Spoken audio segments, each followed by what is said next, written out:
Give me, just give me, for the NYC. Give me what you can't get back. We keep it real, y'all. Give me, why don't you give me the world? Give me what you can't get back. 78 Fight News here with John Scully. How you doing? Everything's great. All right. How's everything going in Did you guys started training camp yet for Pascal? No. To be completely honest with you, I haven't heard anything as far as training camp or anything. I haven't been in touch with the team at all. To be honest with you, I mean it's kind of early. It could be just kind of early, but who knows? This is boxing, so who knows? Oh wow. Okay. So to your knowledge, there wasn't any problems between you and Chad, was it?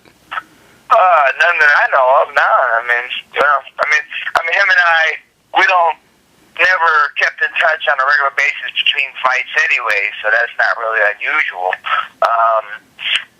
But this is boxing. Who knows? I mean, when a boxer loses, oftentimes, they look for a reason, and sometimes the trainer takes the brunt of the blame. But I don't know. I haven't heard anything, but it's not entirely unusual for him and I to not speak until the training camp actually starts. And I mean, it's still a ways out. I mean, it's only halfway through December, so that's quite a long time. Okay, yeah, right. That seems to be kind of a trend in boxing. Not saying that that's your case because we don't know, but Amir Khan, after suffering a couple knockout losses, he decided to leave Freddie Roach, and now now you hear rumors that Manny Pacquiao is being pressured by outside people to leave Freddie Roach.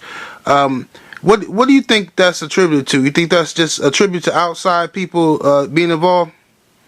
Oh, without a doubt. I mean, years ago, when the way it was the trainer and the fighter were together. That was it. They won and they lost together, and if they lost, they worked it out and they came back stronger. Generally, guys like Muhammad Ali, Sugar Ray Leonard, Tommy Hearns, they generally were with the same trainer their entire career, despite losses. But now I think it's just a different era, and a lot of influences, outside influences that can come between trainers and boxers. Even the internet. People read, fighters read things on the internet, and they believe it, or they have access to more media and influences, and friends are getting involved. Back in the day, when these guys came to the ring, when Joe Louis walked to the ring, it was Joe Louis, his trainer, and his cut man. Right. Now, you got the trainer, the cut man, the best friend, your three friends you grew up with, one of the rappers comes, everybody comes, and all those people are around you, and they're talking, and they're giving their 2 cents. So who knows? But I think also fight as a boxer myself, when I lost, you tend to look for reasons, and a lot of times fighters don't necessarily want to blame themselves for anything. They always find the reason why they lost, and a lot of times it has nothing to do with themselves. I'm not saying that that's what Chad does. Right. I'm just saying fighters in general, that's their mentality, and but like in the Amir Khan case, I mean Amir Khan's chin didn't hold up. That was the deciding factor, and that didn't have anything to do with Freddie Roach. Right. And Pacquiao, he's been doing fine with Freddie all these years, excellent, and now all of a sudden people are saying that Freddie needs to go, and which I just think is beyond ridiculous. Right, absolutely. The Dawson, the first Dawson and Pascal fight was kind of interesting. I felt that Pascal controlled the beginning of the fight, and then by the time Chad came, started to let his hands go, that's when the headbutt and everything happened. So he didn't have time to catch up on the scorecards. What would you guys do differently to make sure that Chad doesn't have a slow start this time? I mean, I wasn't training Chad for that particular fight, but I watched it, And I'll tell you this much. I remember specifically in the first round, something happened. It was something that happened. They came out of a clinch or something, and I remember Chad had this look on his face. And as well as I know Chad, I turned to my wife and I said, something's not right with this guy tonight. Something's wrong. And as I found out later, I don't think his training for that particular fight, not necessarily the training, but he wasn't in camp for very long, and I think they didn't have really top-notch sparring from what I heard.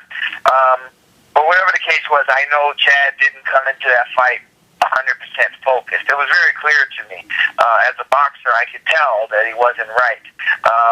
And again, once he let his hands go, though, the fight, I think, with all due respect to Gene, but I think the fight was on its way to ending in that round before the cut hurt. I agree.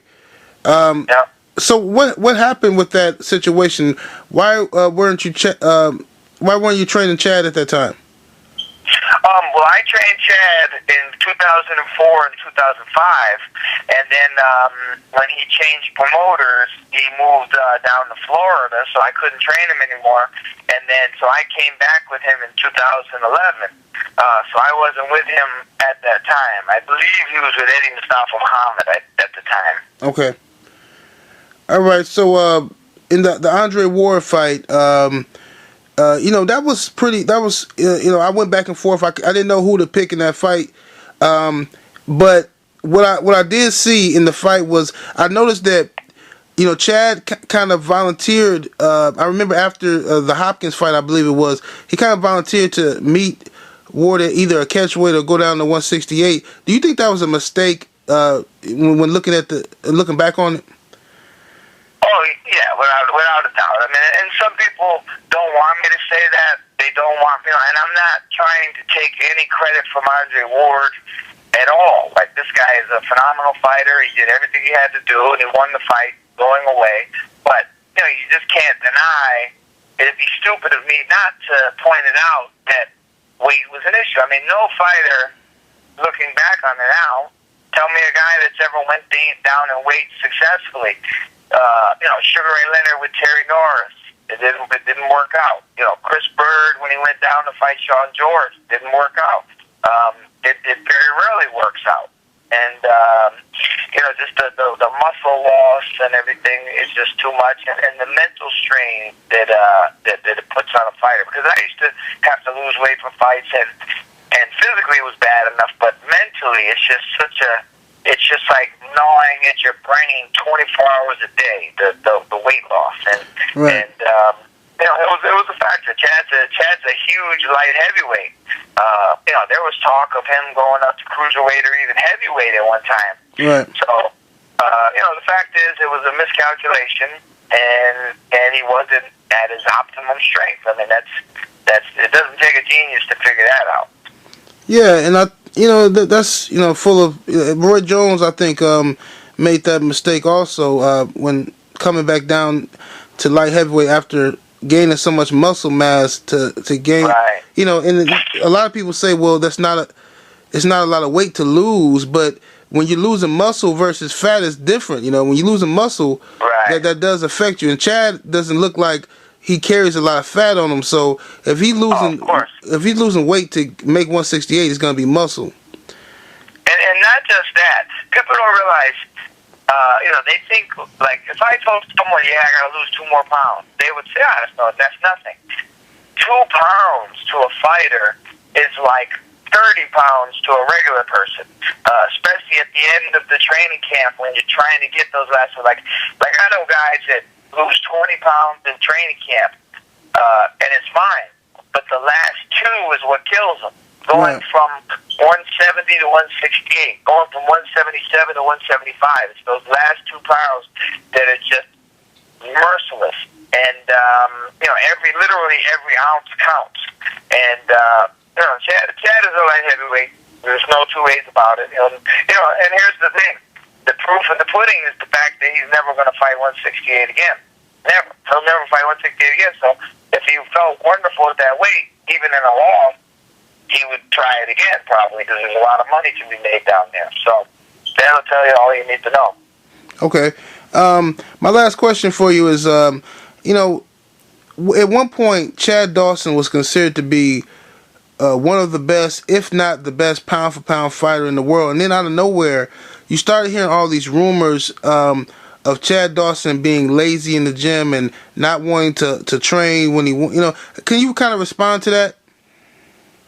You know what? I've always told Chad that I honestly, 100% still believe that he has the potential to be the pound-for-pound champion, the pound-for-pound best. He has the skills.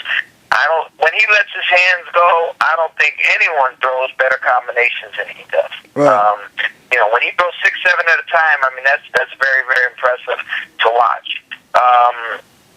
It's a tough thing. I mean, a fighter needs to maintain his focus throughout his career. I mean, that's one thing Mayweather, for example, seems to have done is he still seems to be the same guy he was when he was 20. He's hungry, he trains hard, he hasn't slacked off, he hasn't, let anything get to his head, and he's maintained his stranglehold on that number one spot.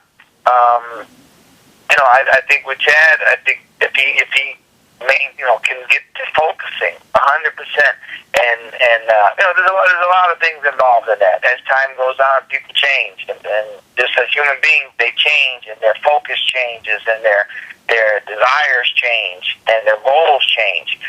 Some people hold on to them forever. Some people reach a certain level, and they feel like they've made it, and so they kind of subconsciously slack off. Right.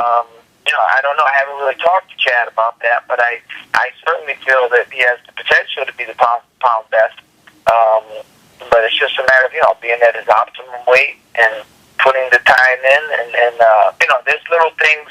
I would say, to be honest, there's things that I see that need to be changed with him, but it's not my place right now to put it on the internet. You know what I mean? Absolutely. Absolutely. If I train him again, I'll talk to him about it directly, and we'll take care of it. I certainly see things that I would like to see changed, but that's just something for him and I to talk about.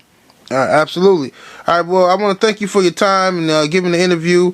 You got any last words? Any place for? Do you have a Facebook? Anything for the fans to talk to you?